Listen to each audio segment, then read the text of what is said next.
কেন্দ্রীয় এজেন্সির বিরুদ্ধে সুর চড়াচ্ছে তৃণমূল। দিল্লিতে জাতীয় নির্বাচন কমিশনের দপ্তরে তৃণমূলের প্রতিনিধি দল। এজেন্সির বিরুদ্ধে অভিযোগ জানাবে তৃণমূলের 10 সদস্যের প্রতিনিধি দল।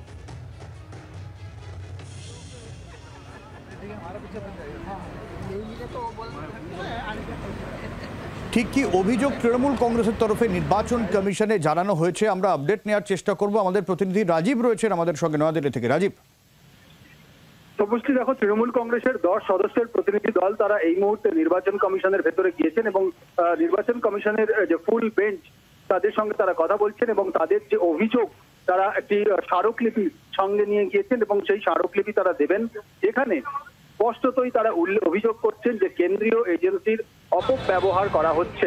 একদিকে যেমন সিবিআই, ইডি এবং এনআইএ এর মতো সংস্থাগুলির অপব্যবহার করা হচ্ছে, পাশাপাশি আয়কর দপ্তরকেও অপব্যবহার করা হচ্ছে। এই বিষয়গুলি নিয়ে তারা অভিযোগ জানাবেন এবং তাদের অভিযোগ জানানোর পাশাপাশি তাদের আবেদন থাকবে নির্বাচন প্রক্রিয়া শেষ হওয়া পর্যন্ত যাতে এই কেন্দ্রীয় এজেন্সির যে কার্যকলাপ সেটি স্থগিত রাখা হয়।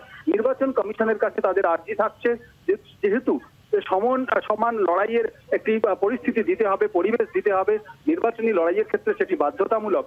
সেই কারণেই সমস্ত রাজনৈতিক দলকে সমান সুযোগ দিতে কেন্দ্রীয় এজেন্সির তৎপরতা বন্ধ করা হোক। অভিযোগ তৃণমূল কংগ্রেসের বহুদিন আগে থেকেই যে তারা রাজ্যে, বিশেষত বিরোধী শাসিত রাজ্যগুলিতে কেন্দ্রীয় এজেন্সিগুলিকে কাজে লাগিয়ে তারা বিরোধী রাজনৈতিক নেতাদের গ্রেপ্তার করছেন, হয়রান করছেন, আটক করছেন। আর এই বিষয়েই কিন্তু সম্প্রতি বিষয়টি এসেছে যে পূর্ব মেদিনীপুরের ভূপতিনগরের যে ঘটনা, যেখানে বিস্ফোরণের ঘটনায় এনআইএ তদন্তভার নিয়েছে এবং তদন্তভার নেওয়ার পরে গ্রামে গিয়েছে।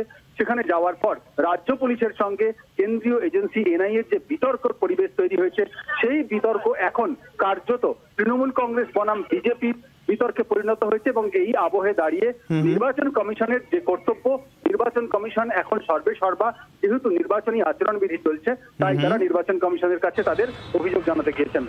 অনেক ধন্যবাদ রাজীব।